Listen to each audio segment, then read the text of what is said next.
Hi guys, I'm sitting here trying to do some pricking out. It might start raining, but you know, try to get as much done as possible. I just don't fit inside the greenhouse to do this, so I thought I'd film it for you. So I've got some seedlings here. You see, they're in a tray. I've done a few, and basically I just sow them in rows. And you get more seeds in that way, and then you just prick them out the way I do now in the modular. So I've done 2 rows, 1 row of endive and 1 of lettuce. Yeah, and then I've got 1 more row of lettuce to do, and then 1 didn't germinate. And then I've got 3 types of kohlrabi and then 2 cauliflowers, and they should all fit into this ginormous module tray I've got here. There's quite a lot. You don't need a big one like this. It has holes in the bottom, a big one, so you can just poke it out when you're ready to plant. And it works a treat. So I've got compost here. This is just general compost mixed with vermiculite. So I make my own seedling compost. And the vermiculite, or you can use perlite or sharp sand, just helps with the drainage and also moisture retention. So basically it's A-OK.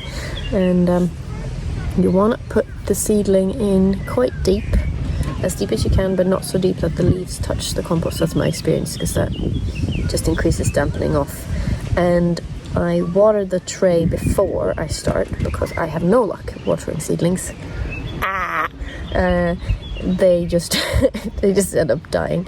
So I water the compost by putting the whole tray in another tray of water, and you leave it for 15 minutes, half an hour, depending on, you can leave it forever if you want, but take it out before you start so it drains off a little bit.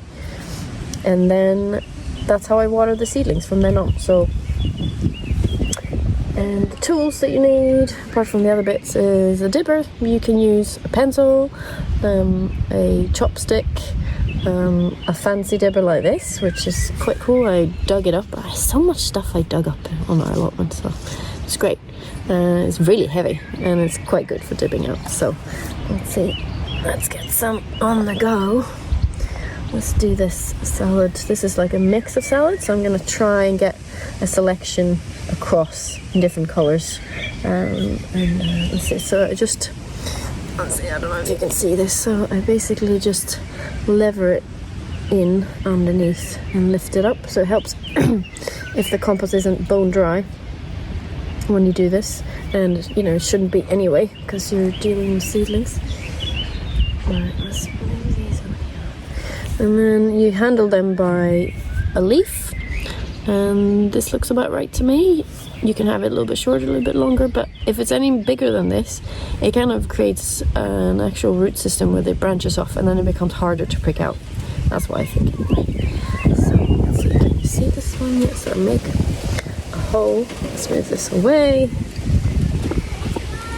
So I make a hole and I put in, it doesn't matter if it goes upside down or if it curls around, that's all fine.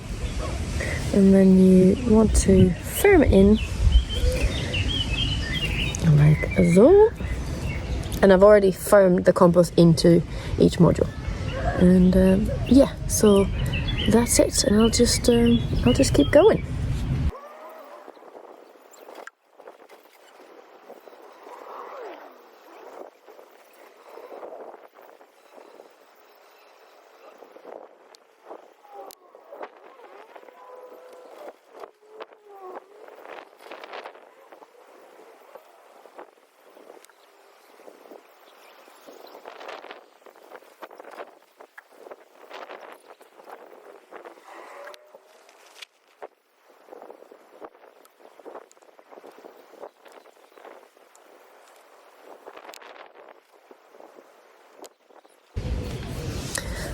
So the good thing about the good thing about the doing this with a plant like kohlrabi. Sorry, I'm gonna see. Oh. I'm gonna have to wash my hands. Is that when you do this, you can then bury it all the way down here, all the way up here, sorry, and that means it's not going to get so leggy before you plant it out.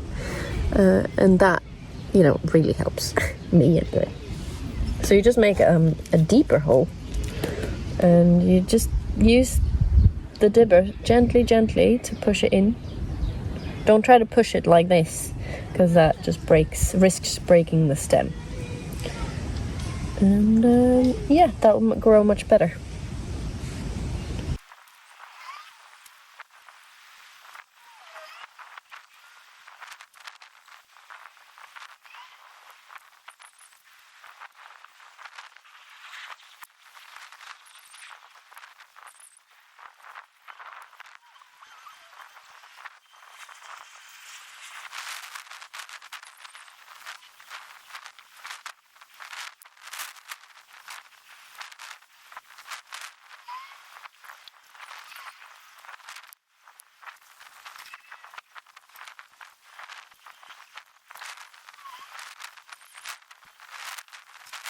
So the camera cut me off, but I did finish it.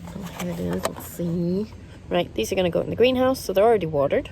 And we have some endive called diva, and this is lettuce. There's another lettuce, and the Acer kohlrabi, which is purple, and this is gigant kohlrabi, and this is Olivia F1 kohlrabi. And then at the end there's cauliflower, so there's a mix, and then there's a purple one at the bottom. And yeah, pretty excited for those. Oh, and here's the leftovers. So the good thing about growing like vegetables like this is that you can eat these. Don't do this if you're growing flowers, unless the whole plant is edible, of course. And yeah, but specifically brassicas are pretty tasty. And any seedlings that you don't like when they grow bigger as well, just eat them, you know. And it's the same goes for if you're growing purple sprouting broccoli, for example, is that you can eat the leaves, you know, you can use them as spring greens. Everything's good. Just always double check though before you start eating the whole plant. So I can make a few of these videos, long ones, short ones, whatever. Let me know in the comments what you want to see, and give me a like, give me a follow, and I'll see you soon. Happy growing!